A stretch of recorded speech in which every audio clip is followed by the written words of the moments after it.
Жана сырттан келсем, саламат, яғни менің көмекшім кешеге түсірген видеомыз халыққа өтпей жатыр, подписчиктеріміз, яғни жазылушылардың саны өспей жатыр деп, сосын мен айттым, саламат дедім, негізгі біздің мақсатымыз подписчик жинау емес.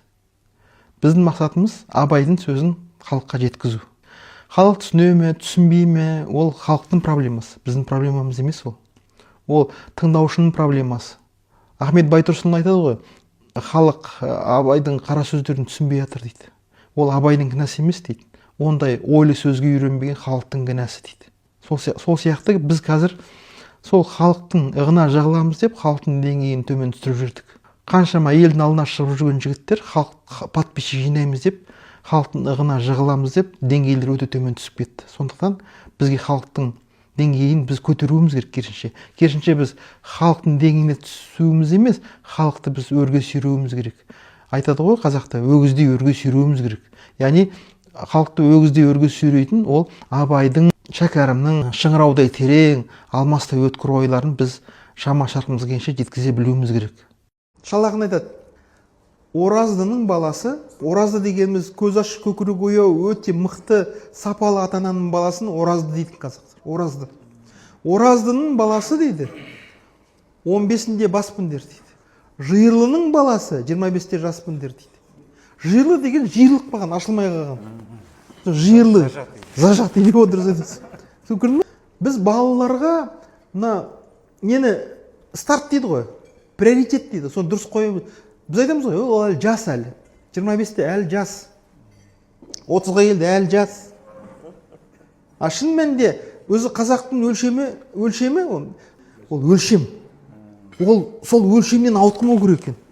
15 болды. Сен уже балаға қарап отырсың, аты кімде жаттың? Айсұлтан, міне, сен 15-те бас болуың керек. Бас деген не? Яғни елдің жүгін көтеретіндей деңгейге жетуің керек. Бас дегеніміз ол жауапкершілік деген сөз. Сонда міне 15-тен баста қазақтың орта жасы 15.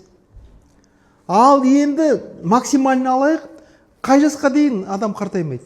Енді қазақтың несін қарсаңыздаршы, қазақтың масштабын.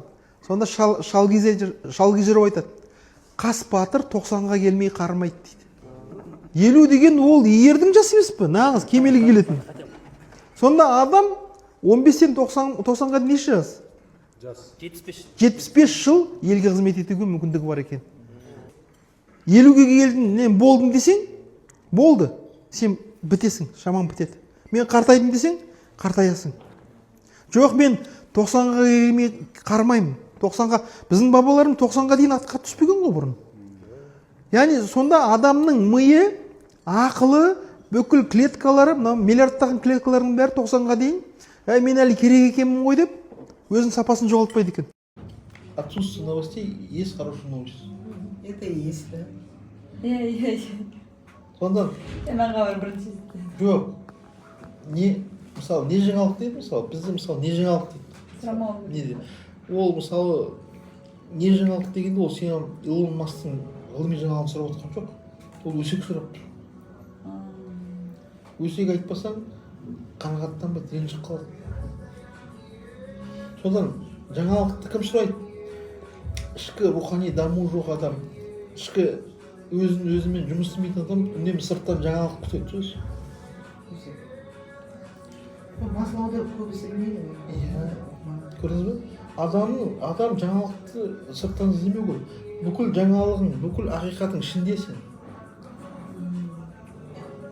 Содан біреуден жаңалық сұрады ма, яғни ол өз-өзімен жұмыс істемейді деген сөз. Ішкі рухани әлемі жұтаң адам. Не хабар дейді? Не сұраймыз кездескенде. Ассаламу алейкум. Жол болсын. Болды. Жол болсын деген сөз. Сіз мысалы ана адамға ниетіңізді дұрыстаңыз. Біз мысалы кездескен адам тергей бастаймыз, қайда кетіп барасың? Не істеп жүрсің? Шаруаңа қайда кетіп барасың? Тергейді кәдімгідей. Следователь сияқты. Сонда ол жолаушында әдебі бар. Әдебі қандай? Сұрау керек. Ассаламу алейкум. Уалейкум ассалам. Жол болсын, әлей болсын. Болды. Ол кетіп барады. Сосын онымен көп сөйлесуді болмайды. Неге? Өйткені ол қазақ айтады. досыңмен көп сөйлеспе, жолынан қалдырарсың. Жауыңмен көп сөйлеспе, сырыңды алдырарсың. Ал жөн сұрасу деген бар. Мысалы, сен айдалада кездесіп қалдың ба, сен жөн сұрау. Сіз мынау неге мен мына бір шоқыға ауылға жете алмай тұрмын, соның жөнін айтып жіберіңізші. Ол жөн сұрасу деген бар. Немесе сіз айдалада кездескенде сұрауға болады ма? Сіз қай жақтан келе, қай жаққа бара жатсыз? Мүмкін біздің жолымыз бірге шығар. Бұл жөн сұрасу, ол басқа. Мысалы, ол айдалада кездесіп, мысалы, жол болсын, әлі болсын кетіп қалуға болмайды. Неге? Өйткені айдала, ол жерде қауіп, қатер бар. Сөзсіз бе? Ол жерде жөн сұраса қазақ бұл. Ол басқа мәселе. Ал қалада ылғи бейбіт жағдайда жөн сұрасудың қажеті жоқ. Біз барған сағат 2-де түстік қой, 2-де. Қазір Қосарыға жол жүріп баратырмыз. Сол ертең бір рухани кездесу болады екен.